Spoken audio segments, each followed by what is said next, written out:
I went to college. I went and worked out 5 hours a day. And I was working on construction. Because in those days in bodybuilding, there was no money. I didn't have the money for food supplements or anything. So I had to go to work. So I worked on construction. I went to college. I worked out in the gym. And at night, from 8 o'clock at night to 12 midnight, I went to acting class 4 times a week. So I did all of that. There was not one single minute that I wasted. And this is why I'm standing here today. With the age of 20, I went to London and I won the Mr. Universe contest as the youngest Mr. Universe ever. And it was because I had a goal. You see, if you don't have a vision of where you go, and if you don't have a goal where you go, you drift around and you never end up anywhere. 74% hate their job in America. The majority of people don't like what they're doing because they're really not doing it because they didn't have a goal and they followed this goal. They just aimlessly drift around, and then all of a sudden there's a job opening, so they get that job because you have to work. But then when you work, it's a chore. It's work. It's not fun. So if you think about, only a quarter of the people really enjoy what they're doing in life. So people always ask me, when they saw me in the gym in the pumping iron days, they say, why is it that you're working out so hard? 5 hours a day, 6 hours a day, and you have always a smile on your face. The others are working out just as hard as you do, and they look sour in the face. Why is that? And I told people all the time, I said, because to me, I'm shooting for a goal. In front of me is the Mr. Universe title. So every rep that I do gets me closer to accomplishing that goal, to make this goal, this vision, turn into reality. Every single set that I do, every repetition, every weight that I lift will get me a step closer to turn this goal into reality. So I couldn't wait to do another 500-pound squat. I couldn't wait to do another 500-pound bench press. I couldn't wait to do another 2,000 reps of sit-ups. I couldn't wait for the next exercise. So let me tell you something, visualizing your goal and going after it makes it fun. You've got to have a purpose no matter what you do in life. You've got to have a purpose. And Muhammad Ali worked his butt off. And I saw it firsthand. And I remember that there was a sports writer that was there in the gym and he was working out and he was doing sit-ups. And they asked him, how many sit-ups do you do? And he said, I don't start counting until it hurts. Now think about that. He doesn't start counting his sit-ups until he feels pain. That's when he starts counting. That is working hard. And so you can't get around the hard work. It doesn't matter who it is. Work your ass off. There is no magic pill. There is no magic out there. You cannot get around. You have to work and work and work. Make sure of this and make sure of that and all that stuff. So it's work. And it drives me crazy when people say they don't have enough time to go to the gym for 45 minutes a day and work out. Or to do something for 45 minutes to an hour a day to improve.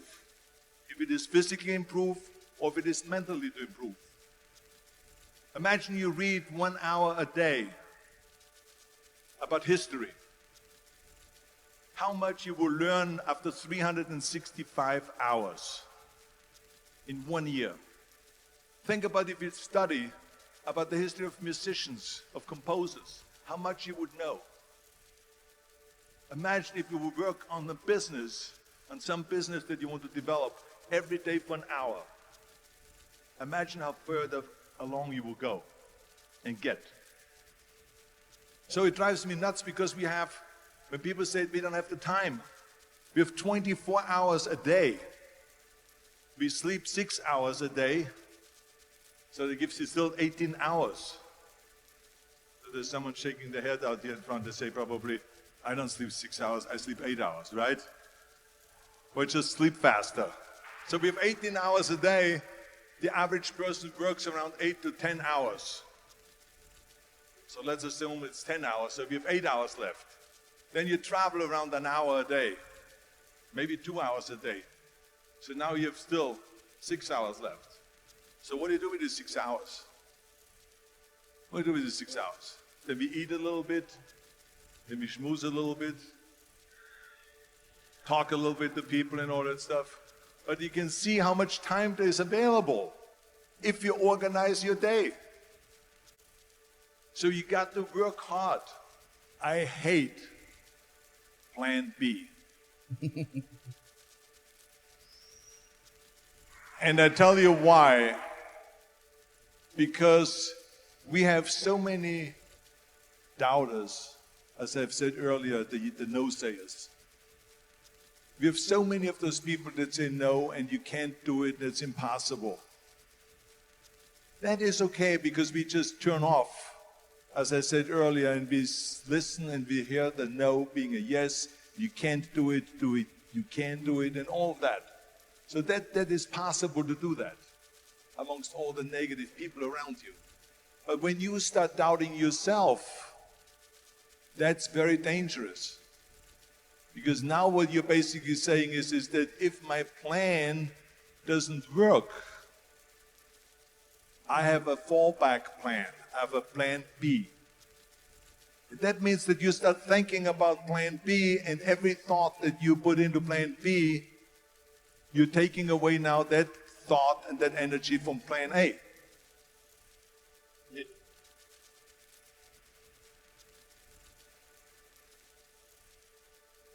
And it's very important to understand that we function better if there is no safety net, because plan B becomes a safety net. It says that if I fail, then I fall and I get picked up and I have something else there that will protect me.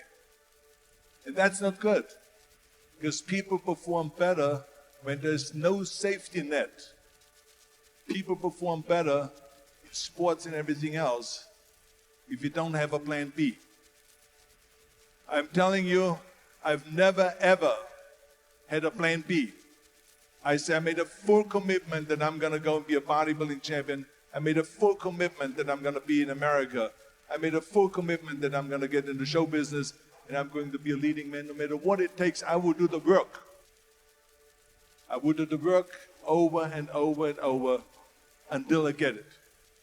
And the same was in politics and everything like that. So to me, it is very dangerous to have a plan B, because you're cutting yourself off from the chance of really succeeding. And the reason, one of the main reasons why people want to have a plan B is because they are worried about failing. What is if I fail, then I don't have anything else?